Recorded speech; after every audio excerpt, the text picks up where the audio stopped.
Bom, pessoal, hoje irei fazer um breve resumo do que foi discutido nas nossas últimas 3 videoaulas.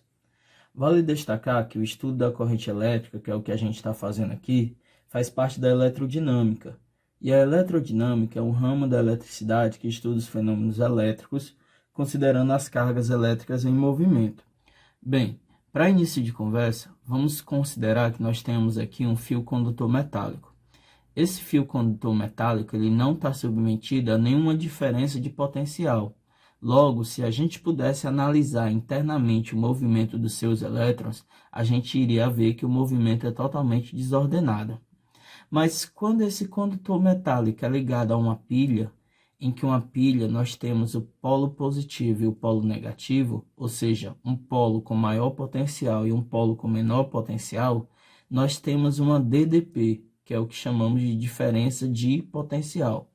Essa diferença de potencial estabelecida no nosso condutor faz com que ele tenha uma região negativa e uma região positiva. Essa diferença de potencial faz com que os elétrons venham da região negativa em direção à região positiva. Esse movimento dos elétrons no fio devido à diferença de potencial é o que comumente chamamos de corrente elétrica.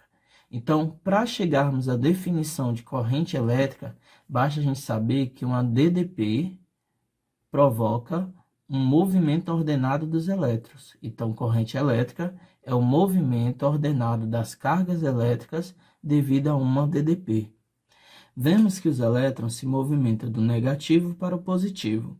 Isso acontece normalmente em condutores elétricos metálicos, em que os elétrons têm maior liberdade para se movimentar. Nesse caso, nós temos o sentido real da corrente elétrica, em que os elétrons de cargas negativas vão da região negativa para a região positiva. Mas convencionou-se que o que se movimenta por um circuito são as cargas positivas. Daí elas iriam da região de maior potencial para a região de menor potencial. Então, quando temos um circuito em que as cargas positivas saem do positivo para o negativo, dizemos que o sentido da corrente é convencional. É muito comum nas questões falarem que um tem um sentido oposto ao outro, que de fato acontece. Por fim, na nossa última videoaula, falamos sobre a intensidade da corrente elétrica. Considere que nós temos um fio em que está passando uma corrente elétrica.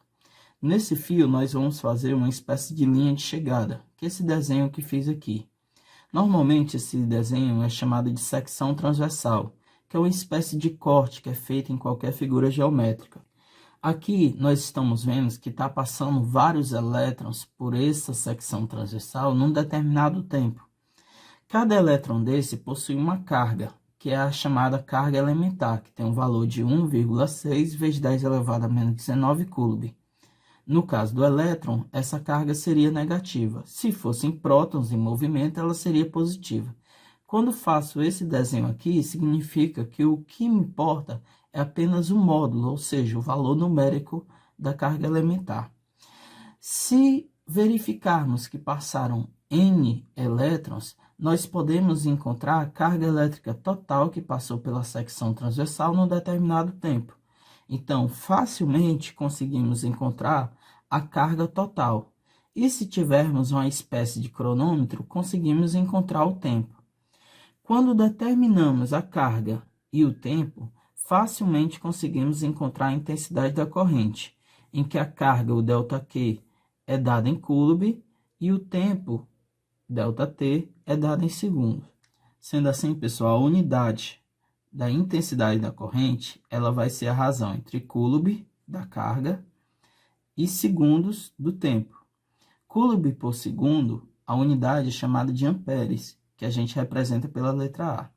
Concluímos aqui nosso resumo e desejo a vocês bons estudos.